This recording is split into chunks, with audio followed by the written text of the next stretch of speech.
12 हाँ जी ब्रदर 12 तो मेरा ख्याल 12 आए तो कहा ਆਪਾਂ ਪੜਿਆ ਨਹੀਂ, ਆਪਾਂ ਅੰਨਾ ਦੀ ਪ੍ਰਾਰਥਨਾ ਹੀ ਪੜੀ ਸੀ।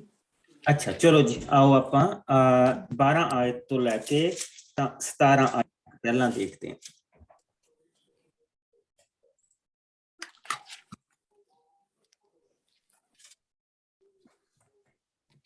ਅਸੀਂ ਪੜਦੇ ਬਸ ਜੀ। हाँ जी हाँ जी। ਏਲੀ ਦੇ ਪੁੱਤਰ ਪੁਰੋਹਤ ਏਲੀ ਦੇ ਪੁੱਤਰ ਕਿਸੇ ਕੰਮ ਦੇ ਨਹੀਂ ਸੀ, ਇੱਥੋਂ ਤੱਕ ਕਿ ਉਹ ਪ੍ਰਭੂ ਦਾ ਵੀ ਆਦਰ ਮਾਣ ਨਹੀਂ ਕਰਦੇ ਸਨ। ਉਹ ਪੁਰੋਤਾਂ ਦੀਆਂ ਰੀਤਾਂ ਰਸਮਾਂ ਦੀ ਪਰਵਾਹ ਨਹੀਂ ਕਰਦੇ ਸਨ। ਪੁਰੋਤਾਂ ਦੀ ਰੀਤ ਸੀ ਕਿ ਜਦੋਂ ਕੋਈ ਮਨੁੱਖ ਬਲੀ ਚੜਾਉਣ ਆਉਂਦਾ ਤਾਂ ਮਾਸ ਰਿੰਨਣ ਵੇਲੇ ਪੁਰੋਹਤ ਦਾ ਸੇਵਕ ਇੱਕ ਲੋਹੇ ਦਾ ਤਰਸੂਲ ਲੈ ਕੇ ਆਉਂਦਾ ਸੀ। ਤਾਂ ਸੇਵਕ ਉਸ ਤਰਸੂਲ ਨੂੰ ਮਾਸ ਵਾਲੇ ਕੜਾਹੇ ਜਾਂ ਦੇਗਚੇ ਜਾਂ ਬਲਟੋਹੇ ਜਾਂ ਭਾਂਡੇ ਵਿੱਚ ਖੋਬ ਕੇ ਬਾਹਰ ਕੱਢਦਾ ਸੀ। ਜਿੰਨਾ ਮਾਸ ਵੀ ਉਸ ਤਰਸੂਲ ਨਾਲ ਬਾਹਰ ਆ ਜਾਂਦਾ ਸੀ ਉਹ ਪੁਰੋਹਤ ਦਾ ਹੁੰਦਾ ਸੀ। ਏਲੀ ਦੇ ਪੁੱਤਰ ਵੀ ਇਸੇ ਤਰ੍ਹਾਂ ਸ਼ਿਲੋਹ ਵਿੱਚ ਬਲੀ ਚੜਾਉਣ ਆਏ ਸਭ ਇਜ਼ਰਾਈਲੀਆਂ ਨਾਲ ਕਰਦੇ ਸਨ। ਕਈ ਵਾਰ ਉਹਨਾਂ ਦਾ ਸੇਵਕ ਚਰਬੀ ਸਾੜੇ ਜਾਣ ਤੋਂ ਪਹਿਲਾਂ ਹੀ ਬਲੀ ਚੜਾਉਣ ਵਾਲੇ ਮਨੁੱਖ ਕੋਲ ਆ ਕੇ ਕਹਿੰਦਾ ਸੀ, ਪੁਰੋਹਤ ਲਈ ਰਿੰਨੇ ਜਾਣ ਤੋਂ ਪਹਿਲਾਂ ਹੀ ਮਾਸ ਦੇ, ਕਿਉਂਕਿ ਉਹ ਰਿੰਨੇ ਦੀ ਥਾਂ ਕੱਚਾ ਮਾਸ ਪਸੰਦ ਕਰਦਾ ਹੈ। ਜੇਕਰ ਉਹ ਮਨੁੱਖ ਉੱਤਰ ਦਿੰਦਾ, ਪਹਿਲਾਂ ਰਸਮ ਅਨੁਸਾਰ ਚਰਬੀ ਸੜ ਜਾਣ ਦੇ, ਫਿਰ ਤੂੰ ਜਿੰਨਾ ਚਾਹੇ ਮਾਸ ਲੈ ਜਾਣਾ। ਪਰ ਉਹ ਸੇਵਕ ਉੱਤਰ ਦਿੰਦਾ, ਨਹੀਂ ਤੂੰ ਇਸੇ ਵੇਲੇ ਦੇ, ਨਹੀਂ ਤਾਂ ਮੈਂ ਜ਼ਬਰਦਸਤੀ ਲੈ ਜਾਵਾਂਗਾ। ਇਸ ਤਰ੍ਹਾਂ ਏਲੀ ਦੇ ਪੁੱਤਰਾਂ ਦਾ ਪਾਪ ਪ੍ਰਭੂ ਸਾਹਮਣੇ ਬਹੁਤ ਭੈੜਾ ਸੀ, ਕਿਉਂਕਿ ਉਹ ਪਵਿੱਤਰ ਬਲੀ ਨਾਲ ਇਸ ਤਰ੍ਹਾਂ ਦਾ ਘਿਰਣਾ ਪੂਰਵਕ ਵਰਤਾਓ ਕਰਦੇ ਸਨ। ਆਮੀਨ। ਸੋ ਹੁਣ ਦੋ ਚੀਜ਼ਾਂ ਇੱਥੇ ਹੋ ਰਹੀਆਂ ਹੈਗੀਆਂ। ਇੱਕ ਤਾਂ ਏਲੀ ਆਪਣੇ ਪੁੱਤਰਾਂ ਨੂੰ ਦੇਖਦਾ ਨਹੀਂ ਪਿਆ ਕਿ ਉਹ ਕੀ ਕਰਦੇ ਪਏ, ਔਰ ਇਹ ਏਲੀ ਬਹੁਤ ਦੇਰ ਤੋਂ ਜਾਣਦਾ ਪਿਆ ਹੈ। ਏਲੀ ਨੂੰ ਪਤਾ ਹੈ। ਅਸੀਂ ਜਿਸਲੇ ਪਿੱਛੇ ਚੈਪਟਰਸ ਦੇ ਵਿੱਚ ਪੜ੍ਹਦੇ ਸੀ ਕਿ ਏਲੀ ਨੂੰ ਸਾਰੀਆਂ ਚੀਜ਼ਾਂ ਦਾ ਪਤਾ ਸੀ। ਇਹ ਹੁੰਦਿਆਂ ਹੋਇਆਂ ਵੀ ਉਹ ਇਹਨਾਂ ਚੀਜ਼ਾਂ ਨੂੰ ਪਰਾਂ ਕਰ ਦਿੰਦਾ ਸੀ। ਇਹਨਾਂ ਚੀਜ਼ਾਂ ਨੂੰ ਜੇ ਕੋਈ ਉਹਨੂੰ ਆ ਕੇ ਕਹਿੰਦਾ ਵੀ ਸੀ ਤਾਂ ਉਹ ਆਪਣੇ ਪੁੱਤਰਾਂ ਨੂੰ ਮਨਾ ਨਹੀਂ ਕਰਦਾ ਸੀ। ਸੋ ਇਸ ਕਰਕੇ ਉਸਦੇ ਖਿਲਾਫ ਅਗੰਮੀ ਵਾਕ ਵੀ ਹੋਇਆ, ਪਰ ਉਸਨੇ ਪ੍ਰਭੂ ਦੀ ਆਵਾਜ਼ ਉਹਦੇ ਤੱਕ ਬਾਰ-ਬਾਰ ਆ ਰਹੀ ਸੀ, ਲੇਕਿਨ ਉਹ ਸੁਣਦਾ ਨਹੀਂ ਸੀ। ਸੋ ਹੁਣ ਬੱਚਿਆਂ ਨੇ ਕੀ ਕੀਤਾ ਸੀ, ਬੇਟਿਆਂ ਨੇ ਉਹਦਿਆਂ ਨੇ ਇੱਕ ਤਰ੍ਹਾਂ ਦੀ ਮਾਸ ਦੀ ਦੁਕਾਨ ਖੋਲੀ ਸੀ। ਉਬਲਿਆ ਮਾਸ ਕੋਈ ਲੈਂਦਾ ਨਹੀਂ ਸੀ, ਕਿਉਂਕਿ ਹਰੇਕ ਨੂੰ ਡਰ ਲੱਗਦਾ ਸੀ ਕਿ ਇਹ ਪ੍ਰਭੂ ਦੇ ਹਿੱਸੇ ਦਾ। ਪਰ ਜੇ ਉਹ ਕੱਚਾ ਮਾਸ ਵੇਚਦੇ ਪਏ ਆ ਤੇ ਉਹਨਾਂ ਨੂੰ ਕੁਛ ਨਹੀਂ, ਉਹ ਇਸ ਤਰ੍ਹਾਂ ਆਪਣਾ ਸਾਰਾ ਕੰਮ ਚਲਾਉਂਦੇ ਪਏ। ਏਲੀ ਸਭ ਕੁਝ ਦੇਖੀ ਜਾਂਦਾ। ਮੰਦਿਰ ਦੇ ਵਿੱਚ, ਪ੍ਰਭੂ ਦੇ ਮੰਦਿਰ ਦੇ ਵਿੱਚ ਜ਼ਬਰਦਸਤੀ ਹੋ ਰਹੀ ਹੈ, ਘਿਨਾਉਣੇ ਕੰਮ ਹੋ ਰਹੇ।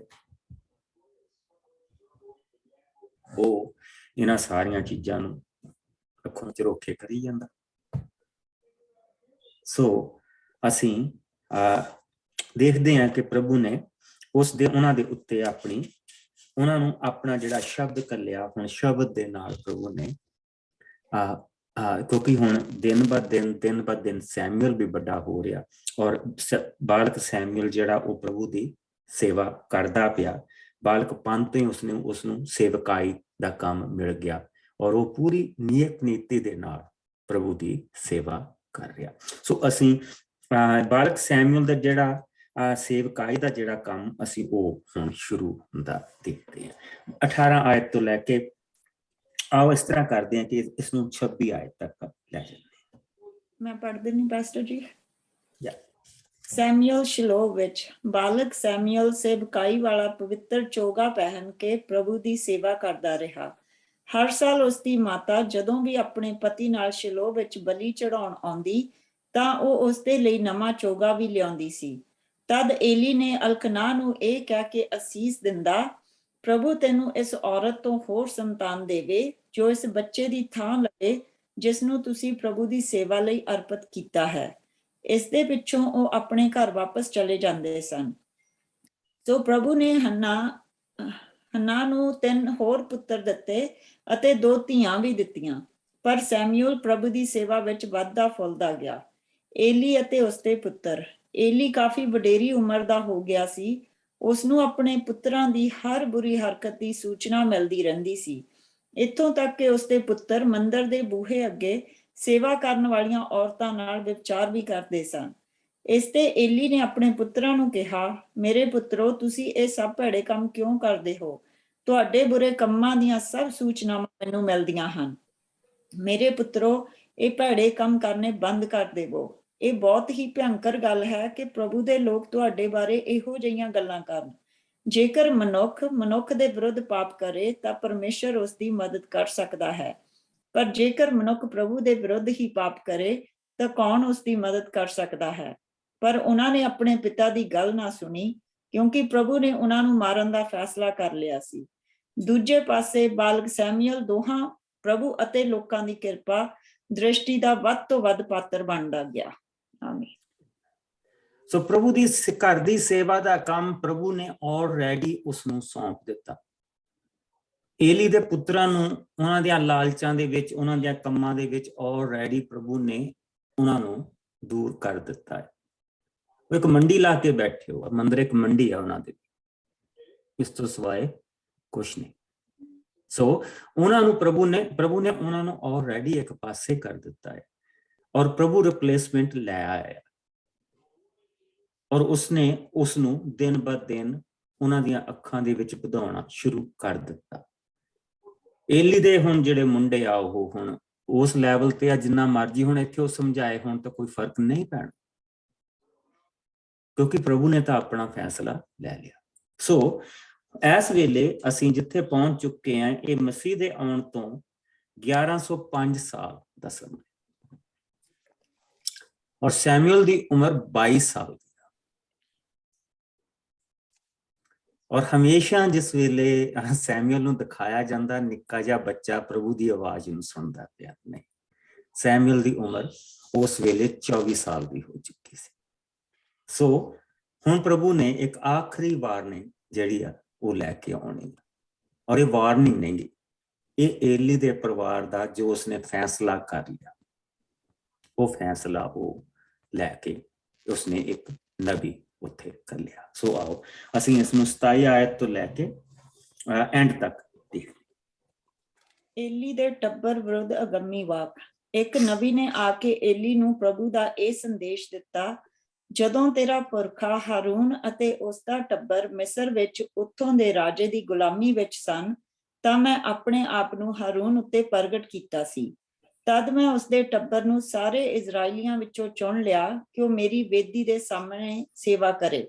ਉਹ ਉਸ ਉੱਤੇ ਧੂਪ ਟਿਕਾਵੇ ਅਤੇ ਏਫੋਦ ਪਹਿਨੇ। ਮੈਂ ਉਸਨੂੰ ਆਪਣੇ ਸਾਹਮਣੇ ਅੱਗ ਦੁਆਰਾ ਇਜ਼ਰਾਈਲੀਆਂ ਦੀਆਂ ਚੜਾਈਆਂ ਸਭ ਬਲੀਆਂ ਦਿੱਤੀਆਂ। ਫਿਰ ਤੁਸੀਂ ਕਿਉਂ ਮੇਰੇ ਅੱਗੇ ਚੜਾਈਆਂ ਬਲੀਆਂ ਅਤੇ ਭੇਟਾਂ ਨੂੰ ਲਲਚਾਈ ਨਜ਼ਰਾਂ ਨਾਲ ਵੇਖਦੇ ਹੋ? ਇਹਨਾਂ ਸਭ ਬਾਰੇ ਮੈਂ ਆਪ ਆਗਿਆ ਦਿੱਤੀ ਹੈ। ਹੇ ਏਲੀ, ਤੂੰ ਕਿਉਂ ਮੇਰੇ ਲੋਕਾਂ ਦੀਆਂ ਭੇਟਾਂ ਦਾ ਚੰਗੇ ਤੋਂ ਚੰਗਾ ਹਿੱਸਾ ਆਪਣੇ ਪੁੱਤਰਾਂ ਨੂੰ ਖਵਾ ਕੇ ਉਹਨਾਂ ਨੂੰ ਮੋਟਾ ਕਰ ਰਿਹਾ ਹੈ? ਮੈਂ ਇਜ਼ਰਾਈਲ ਦੇ ਪ੍ਰਭੂ ਪਰਮੇਸ਼ਰ ਨੇ ਤੇਰੇ ਟੱਬਰ ਅਤੇ ਕੁਲ ਨਾਲੇ ਪ੍ਰਤਿੱਗਿਆ ਦਿੱਤੀ ਸੀ ਕਿ ਤੁਸੀਂ ਹਮੇਸ਼ਾ ਦੇ ਲਈ ਮੇਰੀ ਪ੍ਰਤਿਆਈ ਦੀ ਸੇਵਾ ਕਰੋਗੇ, ਪਰ ਮੈਂ ਅੱਗੇ ਤੋਂ ਆਪਣੀ ਇਹ ਪ੍ਰਤਿੱਗਿਆ ਅਨੁਸਾਰ ਨਹੀਂ ਚੱਲਾਂਗਾ। ਮੈਂ ਕੇਵਲ ਉਸ ਨੂੰ ਇਹ ਆਦਰ ਦੇਵਾਂਗਾ ਜੋ ਮੇਰਾ ਆਦਰ ਕਰੇਗਾ, ਅਤੇ ਜੋ ਮੇਰਾ ਨਿਰਾਦਰ ਕਰੇਗਾ ਮੈਂ ਵੀ ਉਸ ਦਾ ਆਦਰ ਨਹੀਂ ਕਰਾਂਗਾ। ਦੇਖ, ਸਮਾਂ ਆ ਰਿਹਾ ਹੈ ਜਦੋਂ ਤੇਰੇ ਟੱਬਰ ਵਿੱਚੋਂ ਕੋਈ ਮਨੁੱਖ ਵੀ ਬੁਢਾਪੇ ਦਾ ਮੂੰਹ ਨਹੀਂ ਦੇਖ ਸਕੇਗਾ, ਕਿਉਂਕਿ ਮੈਂ ਤੇਰੇ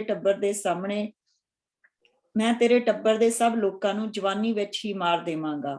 ਮੈਂ ਸਭ ਇਜ਼ਰਾਈਲ ਨੂੰ ਇੰਨੀ ਅਸੀਸ ਦੇਵਾਂਗਾ ਕਿ ਤੂੰ ਉਹਨਾਂ ਵੱਲ ਈਰਖਾਲੂ ਨਜ਼ਰਾਂ ਨਾਲ ਵੇਖੇਂਗਾ, ਕਿਉਂਕਿ ਤੇਰੇ ਟੱਬਰ ਵਿੱਚੋਂ ਕੋਈ ਬੁਢਾਪੇ ਤੱਕ ਨਹੀਂ ਪਹੁੰਚੇਗਾ।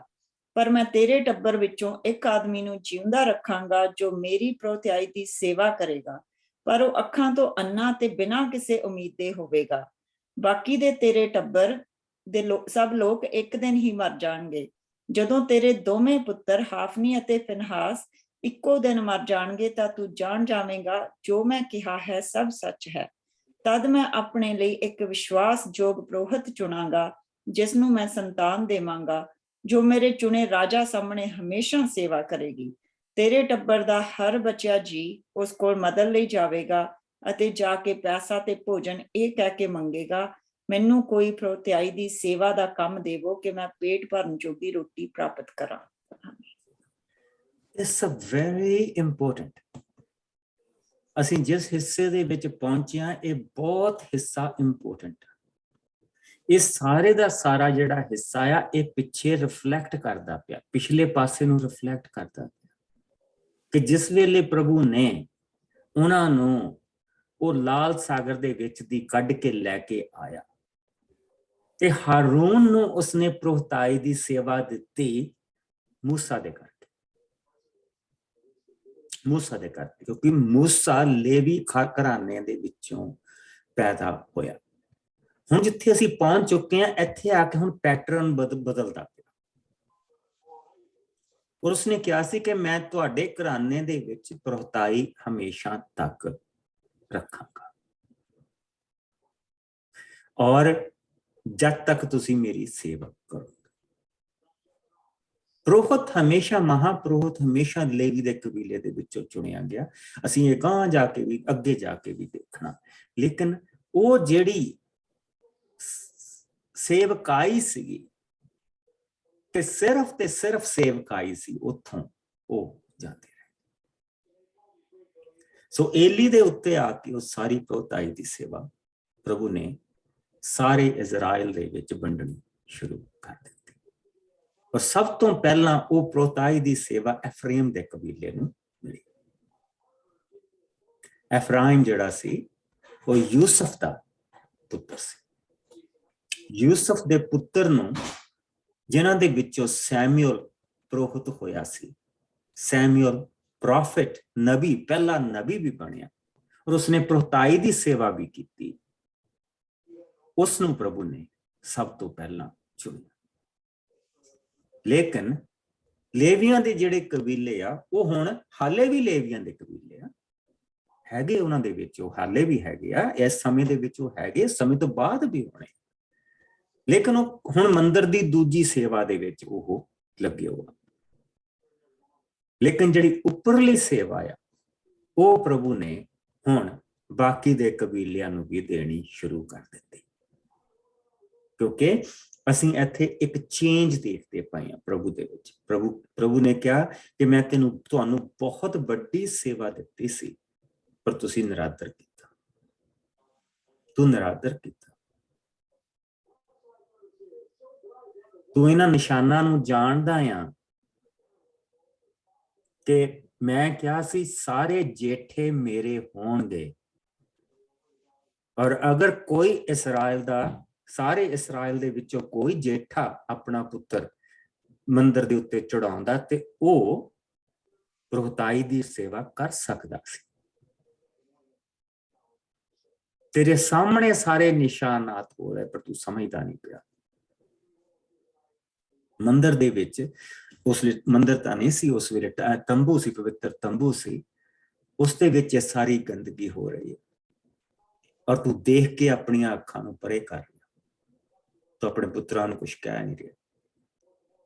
ਪਰ ਹੁਣ ਦੇਖ, ਇੱਕ ਹੀ ਦਿਨ ਦੇ ਵਿੱਚ ਹੁਣ ਉਸਨੂੰ ਸਜ਼ਾ ਮਿਲੀ। ਸਜ਼ਾ ਮਿਲੀ ਆ, ਇੱਕ ਹੀ ਦਿਨ ਦੇ ਵਿੱਚ ਇਹ ਸਾਰੀ ਸੇਵਾ ਤੇਰੀ ਤੋਂ ਖੋਹ ਲਈ ਜਾਏਗੀ ਔਰ ਮੈਂ ਇਜ਼ਰਾइल ਦੇ ਦੂਸਰੇ ਲੋਕਾਂ ਨੂੰ ਇਹ ਸੇਵਾ ਦੇ ਦੇਵਾਂਗਾ। ਸੋ ਪ੍ਰਭੂ ਨੇ ਜਿਸ ਵੇਲੇ ਉਸਨੂੰ ਇਹ ਗੱਲ ਕਹੀ ਆ, ਉਸ ਤੋਂ ਬਾਅਦ ਪ੍ਰਭੂ ਨੇ ਉਸਦੇ ਕੋਲ ਕੋਈ, ਹੁਣ ਉਸਦੇ ਕੋਲ ਪਵਿੱਤਰ ਸ਼ਬਦ ਨਹੀਂ ਆ ਰਿਹਾ। ਪ੍ਰਭੂ ਦੀ ਆਵਾਜ਼ ਹੁਣ ਉਸ ਨੂੰ ਨਹੀਂ ਸੁਣਾਈ ਦੇ ਰਹੀ। ਪ੍ਰਭੂ ਦੀ ਹਜ਼ੂਰੀ ਦੇ ਵਿੱਚ ਜਾਂਦਾ ਆ, ਸੇਵਕਾਈ ਦੀ ਸੇਵਾ ਕਰਦਾ ਪਿਆ, ਲੇਕਿਨ ਉਸ ਨੂੰ ਕੋਈ ਆਵਾਜ਼, ਪ੍ਰਭੂ ਦਾ ਕੋਈ ਸ਼ਬਦ ਨਹੀਂ ਆ ਰਿਹਾ। ਸੋ ਇੱਕ ਡੇਲੀ ਰੂਟੀਨ ਆ ਹੁਣ, ਜਿਹੜੀ ਉਹ ਰੂਟੀਨ ਕਰਦਾ ਪਿਆ ਕਿ ਸਵੇਰੇ ਜਾਣਾ, ਸਵੇਰ ਦੀ ਬਲੀ ਚੜਾਉਣੀ ਆ, ਦੁਪਹਿਰ ਦੀ ਬਲੀ ਚੜਾਉਣੀ ਆ, ਸ਼ਾਮ ਦੀ ਬਲੀ ਚੜਾਉਣੀ ਆ। ਮੋਸਟ ਇੰਪੋਰਟੈਂਟ ਸਵੇਰ ਦੀ ਤੇ ਸ਼ਾਮ ਦੀ ਹੁੰਦੀ ਸੀ। ਪ੍ਰੇਅਰ ਦੀ ਕਾਲ ਦੇਣੀ ਹੈ ਲੋਕਾਂ ਨੂੰ, ਤਾਂ ਕਿ ਲੋਕ ਆਪਣਾ ਪ੍ਰਭੂ ਦੀ ਹਜ਼ੂਰੀ ਦੇ ਵਿੱਚ ਬਿਤਾ ਸਕਣ। ਸੋ ਹੁਣ ਉਹ ਉਹੀ ਕੰਮ, ਰੂਟੀਨ, ਇੱਕ ਰੂਟੀਨ ਕਰ ਰਿਹਾ। ਰੂਟੀਨ ਤੋਂ ਇਲਾਵਾ ਪ੍ਰਭੂ ਉਹਦੇ ਨਾਲ ਨਹੀਂ ਬੋਲਦਾ ਪਿਆ। ਸੋ ਹੁਣ ਪ੍ਰਭੂ ਨੇ ਆਪਣੀ ਆਵਾਜ਼ ਦੇ ਨਾਲ ਦੂਸਰੀ ਕੌਮ ਦੇ ਵਿੱਚੋਂ ਪ੍ਰੋਹਤ ਔਰ ਆਪਣਾ ਸੇਵਕ ਚੁਣਨਾ, ਔਰ ਉਸਨੂੰ ਜੋ ਉਹ ਮਾਂ ਦੇ ਕੇ ਗਈ ਸੀ, ਉਸ ਮਾਂ ਨੂੰ ਹੁਣ ਉਸਨੇ ਬਰਕਤ ਦੇਣੀ। ਯਾਨੀ ਕਿ ਮਾਂ ਤੇ ਇਸ ਕਰਕੇ ਚੜਾ ਕੇ ਗਈ ਸੀ, ਚਲੋ ਤੰਬੂ ਦੇ ਵਿੱਚ ਸੇਵਾ ਕਰੇਗਾ, ਜਿਹੜੇ ਤੰਬੂ ਦੀਆਂ ਬਾਕੀ ਦੀਆਂ ਸੇਵਾਵਾਂ ਆ, ਝਾੜੂ ਕਲੀਨ ਕਰਨਾ, ਸਾਰੇ ਕੰਮ ਉਹ ਇਹ ਕਰੇਗਾ। ਔਰ ਉਸ ਤੋਂ ਬਾਅਦ ਜਿਹੜਾ ਵੀ ਏਲੀ ਦਾ ਪੁੱਤਰ ਬਣੇਗਾ ਉਹਦੀ ਸੇਵਾ ਕਰੇਗਾ, ਉਮਰ ਭਰ ਉੱਥੇ ਸੇਵਾ ਕਰੇਗਾ ਜਦ ਤੱਕ ਇਹ ਹੈਗਾ। ਪਰ ਉਸ ਤੋਂ ਬਾਅਦ ਜਿਹੜੀ ਪ੍ਰਭੂ ਦੀ ਸੇਵਾ, ਉਹ ਇਹ ਤਾਂ ਨਹੀਂ ਕਦੇ ਉਸਨੇ ਸੋਚਿਆ ਸੀ ਕਿ ਮੈਂ ਜਿਹੜਾ ਪੁੱਤਰ ਚੜਾਇਆ, ਮੇਰੇ ਪੁੱਤਰ ਨੂੰ ਪ੍ਰਭੂ ਕਿਹੜੀ ਜਗ੍ਹਾ ਦੇਗਾ, ਕਿਹੜੀ ਜਗ੍ਹਾ ਦੇਗਾ, ਇਹ ਨਹੀਂ ਉਸਨੇ ਚੀਜ਼ ਦੇਖੀ ਸੀ। ਸੋ ਹੁਣ ਅਸੀਂ ਆਓ ਅੱਗੇ ਦੇਖੀਏ, ਅਸੀਂ ਆ ਗਏ ਤੀਸਰੇ ਚੈਪਟਰ ਦੇ ਵਿੱਚ। ਅਸੀਂ ਇਸ ਦੀਆਂ ਪਹਿਲੀਆਂ 14, ਮੈਂ ਪੜ੍ਹ ਦੇਣਾ ਪਾਸਟਰ ਜੀ। ਹਾਂਜੀ, ਪਹਿਲੀਆਂ 14 ਆਇਤਾਂ ਪੜ੍ਹੋ। ਔਰ ਇਸ ਵੇਲੇ ਸੈਮੂਅਲ ਦੀ ਉਮਰ 1103 ਸਾਲ, ਮਸੀਹ ਦੇ ਆਉਣ ਤੋਂ ਪਹਿਲਾਂ ਸੈਮੂਅਲ ਦੀ ਉਮਰ 24 ਸਾਲ ਹੋ ਚੁੱਕੀ ਹੈ। ਸੋ ਛੋਟਾ ਜਿਹਾ ਬੱਚਾ ਨਹੀਂ, ਉਹਦੀ ਉਮਰ 24 ਸਾਲ ਦੀ। ਸੋ ਆਪ ਦੇਖੀਏ। ਸਾਰਿਆਂ ਨੂੰ ਜੈ ਮਸੀਹ ਦੀ। ਪ੍ਰਭੂ ਦਾ ਸੈਮੂਅਲ ਤੇ ਪ੍ਰਗਟ ਹੋਣਾ। ਉਹਨਾਂ ਦਿਨਾਂ ਵਿੱਚ ਜਦੋਂ ਸੈਮੂਅਲ ਪ੍ਰਭੂ ਦੀ ਸੇਵਾ ਏਲੀ ਦੀ ਅਗਵਾਈ ਵਿੱਚ ਕਰਦਾ ਸੀ, ਤਾਂ ਪ੍ਰਭੂ ਦੇ ਸੰਦੇਸ਼ ਅਤੇ ਦਰਸ਼ਨ ਬਹੁਤ ਘੱਟ ਮਿਲਦੇ ਸਨ। ਇਸ ਸਮੇਂ ਤੱਕ ਏਲੀ ਦੀ ਨਜ਼ਰ ਬਹੁਤ ਘਟ ਗਈ ਸੀ, ਇੱਥੋਂ ਤੱਕ ਕਿ ਉਸ ਨੂੰ ਦਿਸਣਾ ਹੀ ਬੰਦ ਹੋ ਗਿਆ ਸੀ। ਇਸ ਲਈ ਉਹ ਆਪਣੇ ਕਮਰੇ ਵਿੱਚ ਲੰਮਾ ਪਿਆ ਹੋਇਆ ਸੀ। ਉਸ ਵੇਲੇ ਸੈਮੂਅਲ ਮੰਦਰ ਦੇ ਵਿੱਚ ਪਰਮੇਸ਼ਰ ਦੇ ਨੇਮ ਦੇ ਸੰਦੂਕ ਵਾਲੇ ਕਮਰੇ ਵਿੱਚ ਸੁੱਤਾ ਪਿਆ ਸੀ। ਉੱਥੇ ਦੀਵਾ ਅਜੇ ਬਲ ਰਿਹਾ ਸੀ ਜਦੋਂ ਪ੍ਰਭੂ ਨੇ ਸੈਮੂਅਲ ਨੂੰ ਕਹਿ ਕੇ ਸੱਦਿਆ, ਸੈਮੂਅਲ, ਸੈਮੂਅਲ। ਸੈਮੂਅਲ ਤੁਰੰਤ ਏਲੀ ਕੋਲ ਗਿਆ ਤੇ ਬੋਲਿਆ, ਤੁਸੀਂ ਮੈਨੂੰ ਸੱਦਿਆ ਹੈ? ਮੈਂ ਹਾਜ਼ਰ ਹਾਂ। ਏਲੀ ਨੇ ਉੱਤਰ ਦਿੱਤਾ, ਨਹੀਂ ਮੇਰੇ ਪੁੱਤਰ, ਜਾ ਕੇ ਸੌਂ ਜਾ। ਸੋ ਸੈਮੂਅਲ ਜਾ ਕੇ ਸੌਂ ਗਿਆ। ਤਦ ਪ੍ਰਭੂ ਨੇ ਫਿਰ ਸੈਮੂਅਲ ਨੂੰ ਸੱਦਿਆ, ਸੈਮੂਅਲ, ਸੈਮੂਅਲ। ਫਿਰ ਦੌੜ ਕੇ ਏਲੀ ਕੋਲ ਗਿਆ ਤੇ ਬੋਲਿਆ, ਤੁਸੀਂ ਮੈਨੂੰ ਸੱਦਿਆ ਹੈ? ਮੈਂ ਹਾਜ਼ਰ ਹਾਂ। ਏਲੀ ਨੇ ਉੱਤਰ ਦਿੱਤਾ, ਨਹੀਂ ਮੇਰੇ ਪੁੱਤਰ, ਮੈਂ ਤੈਨੂੰ ਨਹੀਂ ਸੱਦਿਆ, ਤੂੰ ਜਾ ਕੇ ਸੌਂ ਜਾ। ਸੈਮੂਅਲ ਅਜੇ ਤੱਕ ਪ੍ਰਭੂ ਨੂੰ ਨਹੀਂ ਜਾਣਦਾ ਸੀ, ਕਿਉਂਕਿ ਉਸ ਸਮੇਂ ਪਰਮੇਸ਼ਰ ਦਾ ਸ਼ਬਦ ਪ੍ਰਗਟ ਨਹੀਂ ਹੋਇਆ ਸੀ। ਤਦ ਪਰਮੇਸ਼ਰ ਨੇ ਤੀਜੀ ਵਾਰ ਸੈਮੂਅਲ ਨੂੰ ਸੱਦਿਆ ਅਤੇ ਉਹ ਏਲੀ ਕੋਲ ਜਾ ਕੇ ਬੋਲਿਆ, ਤੁਸੀਂ ਮੈਨੂੰ ਸੱਦਿਆ ਹੈ? ਮੈਂ ਹਾਜ਼ਰ ਹਾਂ। ਇਸ ਵਾਰ ਏਲੀ ਸਮਝ ਗਿਆ ਕਿ ਇਹ ਪ੍ਰਭੂ ਹੈ ਜੋ ਸੈਮੂਅਲ ਨੂੰ ਸੱਦ ਰਿਹਾ ਹੈ। ਇਸ ਲਈ ਉਸਨੇ ਸੈਮੂਅਲ ਨੂੰ ਕਿਹਾ, ਵਾਪਸ ਬਿਸਤਰੇ ਤੇ ਜਾ, ਜੇਕਰ ਉਹ ਇਸ ਵਾਰ ਤੈਨੂੰ ਸੱਦੇ ਤਾਂ ਉੱਤਰ ਦੇਣਾ, ਪ੍ਰਭੂ ਜੀ ਕਹਿ, ਤੇਰਾ ਦਾਸ ਸੁਣ ਰਿਹਾ ਹੈ। ਸੋ ਸੈਮੂਅਲ ਵਾਪਸ ਆਪਣੇ ਬਿਸਤਰੇ ਤੇ ਚਲਾ ਗਿਆ। ਸੋ ਪ੍ਰਭੂ ਆ ਕੇ ਉੱਥੇ ਖਲੋ ਗਿਆ ਅਤੇ ਪਹਿਲੇ ਦੀ ਤਰ੍ਹਾਂ ਸੈਮੂਅਲ ਨੂੰ ਸੱਦਿਆ, ਸੈਮੂਅਲ, ਸੈਮੂਅਲ। ਸੈਮੂਅਲ ਨੇ ਉੱਤਰ ਦਿੱਤਾ, ਕਹਿ, ਤੇਰਾ ਦਾਸ ਸੁਣ ਰਿਹਾ ਹੈ।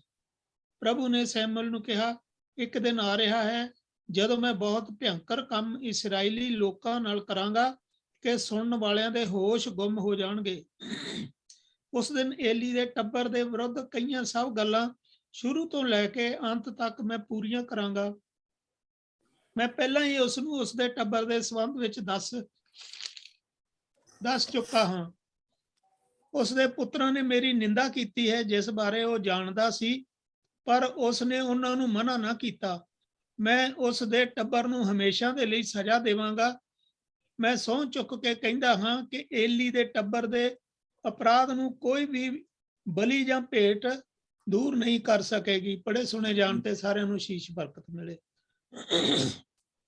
ਇਸ ਵੇਲੇ ਕਿਉਂਕਿ ਏਲੀ ਬੇਦੀਦਾ ਆ, ਉਹ ਅੰਨਾ ਆ ਅੱਖਾਂ ਤੋਂ, ਉਹ ਪ੍ਰਭੂ ਦੇ ਅੰਦਰ ਜਾ ਕੇ ਸੇਵਾ ਨਹੀਂ ਕਰ ਸਕਦਾ, ਕਿਉਂਕਿ ਉਹਦੇ ਵਿੱਚ ਬਾਜ ਆ,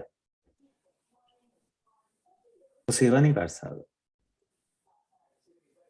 ਇੱਥੇ ਉਸਦੇ ਪੁੱਤਰ ਨੇ ਸੇਵਾ ਕਰਨੀ ਸੀ। ਏਲੀ ਨੇ ਰਹਿਣਾ ਮਹਾਪੁਰੋਹਿਤ ਸੀ, ਪਰ ਸੇਵਾ ਉਸਦੇ ਪੁੱਤਰ ਨੇ ਕਰਨੀ ਸੀ। ਔਰ ਲੇਕਿਨ ਉਹ ਆਪਣੀਆਂ ਬਦਮਾਸ਼ੀਆਂ ਦੇ ਵਿੱਚ ਇੰਨੇ ਜ਼ਿਆਦਾ ਬਿਜ਼ੀ ਆ ਕਿ ਉਹਨਾਂ ਨੇ ਇਸ ਚੀਜ਼ ਨੂੰ ਵੀ ਪਵਿੱਤਰ ਨਹੀਂ ਸਮਝਿਆ ਕਿ ਅਸੀਂ, ਉਹਨਾਂ ਵਿੱਚ ਆਪਸ ਭਰਾਵਾਂ ਚ ਕੋਈ ਲੜਾਈ ਨਹੀਂ ਕਿ ਸਾਡੇ ਚੋਂ ਮਹਾਪੁਰੋਹਿਤ ਕਿਹਨੇ ਬਣ।